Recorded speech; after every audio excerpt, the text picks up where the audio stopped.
Esto es una hormiga. Camina sobre la Tierra sin saber que está sobre un planeta.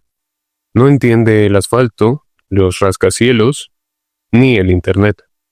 Solo sabe que hay luz, sombra, comida y peligro. Ahora piensa en nosotros, en lo que creemos entender del universo y en lo banal que es nuestro paso por el mismo, comparado incluso con seres de nuestro mismo planeta. ¿Y si estuviéramos tan perdidos como esa pequeña hormiga? Si fuéramos tan insignificantes. Los humanos siempre buscamos mantener, aunque sea una pizca, el sentir que tenemos el control. Por eso siempre estamos buscando respuestas. Pero hay un terror que desafía cualquier forma de ese sentimiento. Un terror hecho específicamente para mostrarnos lo frágiles e insignificantes que somos. Hoy no hablaremos de lo que ves, sino de lo que tal vez, y esperemos que así sea, nunca podremos ver del todo. Bienvenidos al terror cósmico. Pero primero, ¿qué es el terror cósmico? Es un subgénero que nace de la mente inquieta y perturbada de H.P. Lovecraft, un escritor estadounidense que creó sus propias reglas para el miedo. Después de su muerte, su influencia se esparció por todas partes: libros, cómics, películas y videojuegos. Lovecraft no escribía solo sobre monstruos, creó una mitología entera y una red de seres, dimensiones y dioses indiferentes que se entrelazan con lo humano, lo mitológico, lo alienígena. Todo mezclado con una sensación constante de que nunca entenderemos realmente lo que estamos viviendo. Inspirado por autores como Edgar Allan Poe, Algernon Blackwood o Lord Dunsany, Lovecraft desarrolló su obra bajo una idea central: el cosmicismo, una filosofía que nos enfrenta con una verdad incómoda, que somos pequeñas piezas de algo mucho más grande y probablemente irrelevantes para ese algo. En el terror cósmico, los personajes no solo mueren gritando, pierden la cordura en silencio, porque hay secretos que no estamos hechos para descubrir, y hay verdades tan inmensas que entenderlas sería lo mismo que desaparecer. En sus historias, los humanos no somos héroes ni villanos, somos observadores frágiles, apenas una chispa de conciencia en medio del abismo infinito, gobernado por fuerzas que no podemos nombrar sin que nuestra mente se quiebre. Es un miedo lento, el miedo a lo que no puede explicarse, la insignificancia humana en el vasto cosmos. El terror cósmico no necesita mostrarse, solo necesita plantear la duda en tu cabeza para que pueda funcionar. Antes de continuar, quiero contarte que desde hoy, si deseas, puedes convertirte en miembro del canal. Hemos creado insignias únicas, niveles especiales y contenido exclusivo para quienes decidan acompañarnos más allá del umbral. Únete y sé parte de esta pequeña comunidad de buscadores y ayúdame a seguir creando. Ahora sí, continuamos. Recuerdo haber empezado Call of Cthulhu sin muchas expectativas. Pensé que sería uno de esos juegos detectivescos con ambientación oscura, algo de sigilo, tal vez algún que otro jumpscare, pero lo que encontré fue algo más incómodo, más profundo, más perturbador. Eres Edward Pierce, un investigador privado con más traumas que respuestas, y aunque al principio todo parece una simple investigación, una isla remota, una familia muerta, un incendio extraño, algo empieza a oler mal, muy mal, y no me refiero a los cadáveres. La isla de Darkwater no solo está podrida por fuera, hay algo en el ambiente, algo en la forma en la que los personajes te miran, como si supieran algo que tú no deberías descubrir, como si ya hubiera sido marcado, incluso antes de llegar. A medida que avanzaba, empecé a entender que este no era un juego sobre resolver ningún crimen. Era un juego sobre descubrir demasiado. Leer un libro podía costarte la cordura. Entender lo que veías, incluso más. No se trataba de ganar, sino de sobrevivir a lo que estabas empezando a comprender. Recuerdo una escena en particular, no quiero entrar en spoilers, donde el juego me obligó a mirar algo que desafiaba toda lógica. No era un monstruo exactamente, era una presencia, algo que no tenía forma, pero que estaba ahí. Algo que me hizo cuestionar si Edward estaba loco o si estaba empezando a estarlo yo. Call of Cthulhu da miedo porque te hace sentir insignificante, frágil, temporal. Porque cada paso que das hacia la verdad te aleja un poco más de la realidad. Y al final, cuando terminas, no sabes si saliste del juego o simplemente lo aceptaste. Porque como dijo el mismo Lovecraft, el más misericordioso de los dioses es la incapacidad de la mente humana para correlacionar todos sus contenidos. How to cage an angel. Step 1. Angel Engine es uno de los ejemplos más recientes, y aunque no se limita a este género, es algo que quería incluir. Comencé a verlo por casualidad, clips breves en TikTok, estética VHS, rostros espeluznantes, todo con una voz lenta y robótica que no era humana. Pensé que era solo otro experimento visual. Para mi gusto, descubrí que había algo más perturbador. La premisa es sencilla y terrible. Al borde del colapso climático y bélico, la humanidad pide ayuda. Un ángel desciende, pero en lugar de agradecer su presencia, es capturado y es usado para crear el Angel Engine, una máquina diseñada para extraer su energía divina. Lo que prometía ser salvación se convierte en tortura.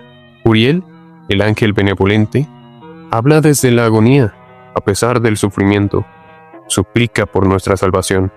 I love you. Por el otro lado, una figura oscura, que es llamada el engañador, manipula desde las sombras. Lamentation and bitter weeping. Aparece detrás del presidente, advierte guerras inminentes y parece insuflar maldad en su discurso. La máquina produce milagros, a costa de transformaciones horrendas. Humanos mueren, se desfiguran, se convierten en mutaciones grotescas. Son usados como experimentos para probar la efectividad de la máquina. Desde el principio, tuve una sensación muy clara. Esto parecía un experimento ARG, fragmentado, y parte del terror era sentir que estabas viendo algo que quizá no debías. Una experiencia colectiva de horror análogo, donde cada silencio, cada sombra, cada voz en blanco, nos guiara a algo mucho más grande que nosotros, hacia fuerzas desconocidas que tarde o temprano se saldrán de nuestro control. No hay narrativa lineal. Hay pistas, mensajes enigmáticos, escenas de desierto, advertencias y criaturas como los olvidados y los ángeles mecánicos, acechando en la Tierra Santa. Los climas visuales, la estética difusa, la música tétrica, todo se siente como si estuvieras en un sueño distorsionado. Una alucinación compartida. Angel Engine trata sobre nosotros, sobre la humanidad desesperada, que intentó jugar a ser Dios, que sacrificó al ángel que llegó como redentor para salvarse, y terminó autodestruyéndose. Es una puerta a un terror cósmico, una puerta que creamos y abrimos nosotros mismos. Puede que la estética no sea perfecta, puede que esté llena de contradicciones o arte reciclado de IA, pero ese contraste con la idea misma, que somos testigos de un experimento condenado, lleno de culpa y paranoia, convierte cada clip en una reflexión incómoda. ¿Cuánto estamos dispuestos a sacrificar para alcanzar el poder? En este universo fragmentado, Uriel mantiene un hilo de fe. El engañador quiere condenarnos y el Angel Engine sigue ahí, respirando en la oscuridad. Esa dualidad entre esperanza y horror es pura esencia cósmica. Esto es solo una mirada superflua, y esta serie tiene mucho de lo que me gustaría hablar. Más adelante traeré un video para hablar específicamente de Angel Engine. Pero si hay un juego que materializa el terror cósmico en cada rincón de su mundo es Bloodborne.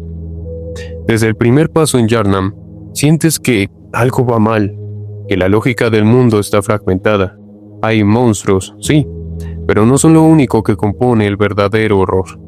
Lo verdaderamente inquietante viene cuando la verdad comienza a filtrarse y descubres que tu mente era una barrera, no una guía. En Bloodborne, la cordura es una mentira piadosa. Solo el perderla ves lo real. La luna, los ojos, los susurros. Todo lo que parecía mítico se revela como un velo. Lo que parecía épico se transforma en repulsivo. Y todo eso no es más que el primer atisbo de una realidad que no fue hecha para nosotros. Y pasas de un cazador de hombres lobo y ancianos con escopetas a enfrentarte con seres como la amígdala o la presencia lunar, que desafían la lógica y van más allá de nuestro entendimiento. Pero no voy a profundizar más aquí. Ya tengo un video dedicado por completo a Bloodborne y su vínculo con lo cósmico, lo onírico y lo divino. Si aún no lo has visto, te invito a hacerlo después de este. No es solo una historia de cazadores, es una caída al vacío de lo incomprensible y un vistazo al descenso a la locura a partir del conocimiento. Ahora detente un segundo. Piensa en todo lo que no sabes, en todo lo que no puedes ver, en todo lo oculto, no por las sombras, sino en lo invisible por naturaleza, lo que existe, pero que nunca podrías comprender. El terror cósmico no necesita gritos ni persecuciones, no necesita dientes, garras o sangre. Solo necesita que entiendas que somos tan pequeños que el universo ni siquiera ha notado que existimos. Podríamos ser completamente borrados sin siquiera darnos cuenta.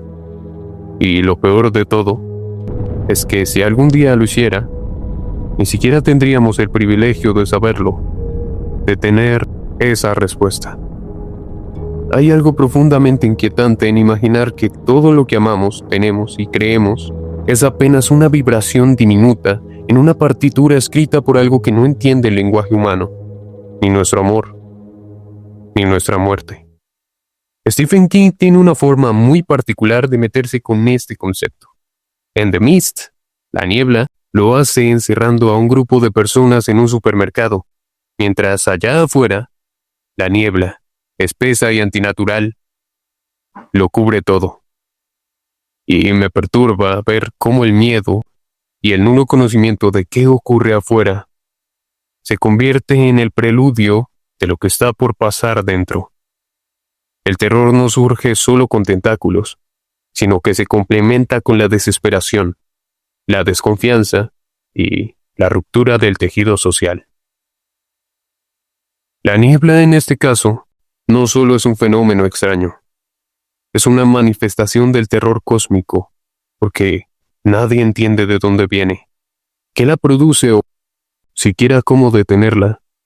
Y cuando lo desconocido es absoluto, lo único que queda es el miedo puro, ese que no tiene forma ni lógica, ni explicación. El que hace que las personas revelen lo peor de sí mismas, simplemente porque no saben qué más hacer. Y la impotencia, porque no importa cuánto reces, cuánto luches o cuánto te escondas, no hay garantía de salvación, porque el cosmos no está enfadado contigo, simplemente no le importas.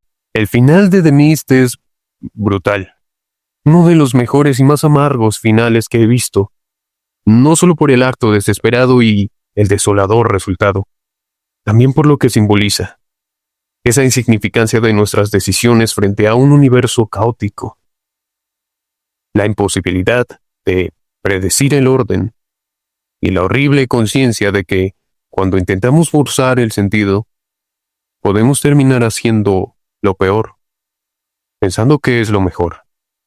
La niebla es una metáfora de esa ignorancia, densa, fría, impenetrable. No es el enemigo, es el entorno. Y cuando todo lo que te rodea es incertidumbre, ¿qué parte de ti queda en pie? Bien dijo Thomas Ligotti, el ser humano es el único animal que sabe que va a morir. Y eso lo destruye. ¿Te acuerdas de la hormiga? Probablemente sigue trabajando en su hormiguero, sin siquiera notar que en cualquier momento, un ser de proporciones inimaginables para ella podría destruir su civilización, y puede que sin siquiera darse cuenta. Al final, no hemos hecho más que mirarnos al espejo, porque en estas historias lo que hay es un recordatorio de que, tal vez, nosotros también seamos esas pequeñas hormigas, que hay cosas allá afuera, o aquí mismo, que escapan a todo lo que creemos saber. Lenguajes imposibles, entidades que ni siquiera notan nuestra existencia, verdades tan grandes que, si llegamos a verlas, ni siquiera sabríamos cómo seguir siendo humanos. El terror nos muestra que, en el fondo, no controlamos nada, y aunque eso puede dar miedo, también puede ser una invitación a la humildad. Aceptar que no todo tiene que tener sentido, y que el abismo, aunque aterrador, también es profundamente honesto. Así que la próxima vez que sientas que algo no encaja, que el mundo es demasiado extraño, demasiado vasto, demasiado incomprensible, recuerda, no estás solo. Todos somos hormigas trabajando en su hormiguero, aunque puede que algunas ya se las haya tragado lo que hay más allá. Y bueno, ya es hora de guardar partida. Como siempre, ha sido un gusto tenerte aquí. Gracias por quedarte hasta el final si es que lo hiciste. Cuídate mucho.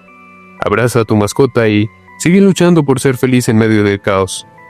Yo soy Red y nos vemos en la próxima.